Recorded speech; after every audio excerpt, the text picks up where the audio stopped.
সিঙ্গুরের নার্সিংহোমে মৃত নন্দীগ্রামের মৃত নার্স দীপালি জানার পরিবারের সাথে আজকে বাড়িতে এসে দেখা করলেন রাজ্যের বিরোধী দলনেতা শুভেন্দু অধিকারী। পরিবারের পাশে থাকার আশ্বাস, পাশাপাশি আর্থিক সাহায্য করেন তিনি। দেখুন, আমি এখানে আস্তে আস্তে দুই একটা পুলিশের বন্ধু যে চ্যানেল আছে তারা পুলিশ সূত্রে অলরেডি লিক করেছে যে কল্যাণী এইমসে যে পোস্টমর্টম হয়েছে তাতে সুইসাইড বলেছে। পুলিশই খুব উৎসাহিত, তৎপর সত্য উদ্ঘাটনের জন্য নয়, সুইসাইডটাকে খাড়া করার জন্য। আমি সুকুমার জানাবাবুকে জিজ্ঞেস করলাম, আমার সঙ্গে স্থানীয় সব নেতৃত্ব, গ্রামবাসী, পঞ্চায়েত সবাই ছিলেন। আমি সুকুমার জানাবাবুকে জিজ্ঞেস করলাম, উনি বললেন 3টে নাগাদ আইও ফোন করেছিল, বলেছিল পিএম রিপোর্ট এসেছে, আপনি এসে কপি নিয়ে যান আগামীকাল। বিষয়টা হচ্ছে অত্যন্ত দরিদ্র পরিবার, অর্থনৈতিকভাবে পিছিয়ে থাকা পরিবার। 3টে মাইক্রো ফাইন্যান্স এবং একটা হাত ধার করে, মানে এখানে লোকালি যে চলতি কথা আছে পার্সোনাল লোন করে মেয়েকে 3 বছরের কোর্স ব্যাঙ্গালোরে প্রাইভেটে নার্সিং ট্রেনিং করিয়েছে। এই মুহূর্তে 8 লক্ষ টাকা বাজারে দেনা। মেয়েটি 4 মাস সঞ্জীবনী নার্সিংহোমে ওখানে ট্রেনিংয়ের ছিল, তারপরে ওখানে সিঙ্গুরে নার্সিংহোমে প্লেসমেন্ট পায়। এবং পোস্টমর্টম রিপোর্টে কি আছে আমি বলতে পারবো না। আমি টিভিতে যা দেখেছি বা আমার মোবাইল ফোনে এসেছে, টিভির একটা পুলিশ সূত্রে বলা হচ্ছে যেটি পোস্টমর্টম, এটি সুইসাইড। বাড়িতে কারণ বলেনি, কিন্তু আইওর ফোন এসেছে। যদি ধরেই নি যে সুইসাইড পোস্টমর্টম রিপোর্টে আছে, তাহলেও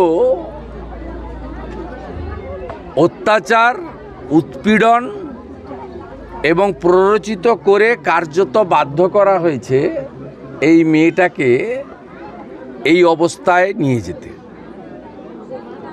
বাবার এফআইআরে প্রাথমিকভাবে নার্সিংহোমের মালিক এবং আরেকজনকে ধরেছে। হয়তো পোস্টমর্টম রিপোর্টে যদি সত্যি যা শুনছি তাই হয়, সুইসাইড আসে, তাহলে ওই রিপোর্ট দেখিয়ে কোর্ট থেকে খালাসও পেয়ে যাবে। কিন্তু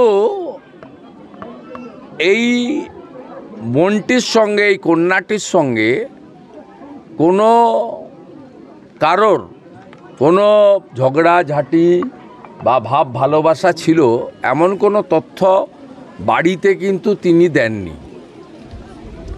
একটা তরুণী নিজে লড়াই করে প্রতিষ্ঠিত হওয়ার জন্য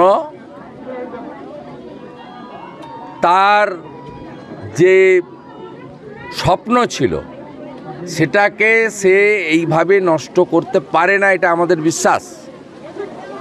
তাই এই পরিস্থিতির জন্য দায়ী পশ্চিমবাংলার যে বেপরোয়া সংস্কৃতি চলছে, দিদি, বোন, কন্যাদের টার্গেট করা হচ্ছে, তার পরিণতিতেই এই হত্যা বা আত্মহত্যা। এবং সাথে সাথে সরকার এবং পুলিশ তারা এই ধরনের ক্ষেত্রে কোনোভাবে অত্যাচারীকে, ধর্ষককে বা অবৈধ সম্পর্ক কার্যত জোর করে যদি কেউ তৈরি করে থাকে, যাকে এক কথায় লাভ জিহাদ বলা হয়, সেক্ষেত্রেও পুলিশের ভূমিকা গত 14 বছরে, বিশেষ করে এই গত অভয়াকাণ্ড থেকে অদ্যাবধি মানুষ সেটা পরিষ্কারভাবে দেখছে। তাই কারোর আস্থা এখানকার স্বাস্থ্য দপ্তরেও নেই, পুলিশ দপ্তরেও নেই, সরকারের প্রতিও নেই। আমরা পাশে আছি। লোনগুলো আমরা সবাই মিলে পরিশোধের দায়িত্ব নিয়েছি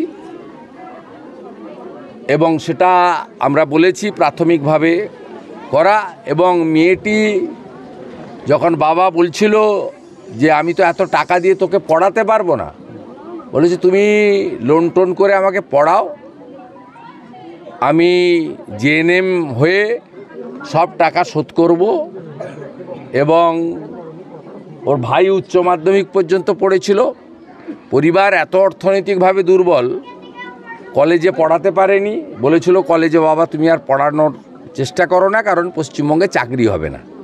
বাবা এবং মা দুজনের তাদের কন্যার যে কথাগুলো আমাকে বললো, আমি নিজের তো শুনিনি, তাদের মুখ থেকেই শুনলাম অনেকের সামনে। বলল যে এখানে চাকরি হবে না, পশ্চিমবঙ্গে কারো চাকরি হতে পারে না, তাই তুমি ভাই ওয়েল্ডারে ডিপ্লোমা করেছে, চেন্নাইতে কাজ করে। ও চেন্নাইতে 5,000 টাকা পায় না। ওর ভাই ছিল, এই বোনের দুর্ঘটনা দেখে এসেছে। ভাইকে জিজ্ঞেস করলাম, বলল কেটে কুটে হাতে 18,000 টাকা পাই, 5,000 টাকা পায় না। আমি বলে এই যে মুখ্যমন্ত্রী বলেছে তুই ভাইকে ফিরছিস, বলছে প্রশ্নই নেই ফেরার, কারণ এই রাজ্যে কোনো শিক্ষিত যুবক বা বেকার যুবক যুবতী কারোর বর্তমান এবং ভবিষ্যৎ এই মুখ্যমন্ত্রীর হাতে সুরক্ষিত নয়। যেভাবে থেকে বডি নিয়ে মেডিকেল কলেজে নিয়ে চলে যাওয়া হচ্ছিল, সেই অভয়ের কথাও তো একটা মনে হয়ে যাচ্ছিল না, মানে জোর করে যেখানে সেখানে একটা ময়নাতদন্ত করে একটা পরিবারকে না জানিয়ে একই রকমভাবে কি কিছু, এটা বেপরোয়া। তো এর কারণ হচ্ছে টালা থানার ওসি 60 দিন থাকার 90 দিন থাকার পরে বেল পেয়েছে। বিনীত গোয়েল তথ্য প্রমাণ করে বাইরে ঘুরে বেড়াচ্ছে। বিনীত গোয়েলকে যদি অ্যারেস্ট করতো, শিক্ষা হতো, তাহলে তার যে নিচের তলার পুলিশের এই মহিলাদের উপরে, কন্যাদের উপরে আচরণ, এগুলো বন্ধ হতো। অ্যাকচুয়ালি তো বিচার পায়নি। যারা তথ্য প্রমাণ লোপাট করেছে বিনীত গোয়েলরা, তাদেরকেও মমতা বন্দ্যোপাধ্যায় তো সেফ জায়গায় রেখেছে। এবং যখন টালা থানার ওসি কর্তব্যে অবহেলার জন্য গ্রেপ্তার হয় সিবিআইর হাতে, তখন প্যারেড করে 60 জন পুলিশ অফিসারকে তার বাড়িতে পাঠিয়েছে মমতা ব্যানার্জি।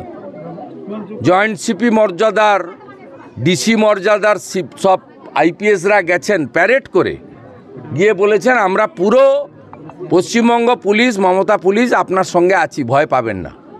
এই তো অ্যাটিচিউড। এই যে অ্যাটিচিউডের জন্য এই বেপরোয়া কাজকর্ম হচ্ছে। আর তার বলি হচ্ছে অত্যন্ত সাধারণ, প্রভাবহীন, দুর্বল, অর্থনৈতিকভাবে দুর্বল এই সমস্ত পরিবারের কন্যারা, বোনেরা, এরাই এর শিকার হচ্ছে। দাদা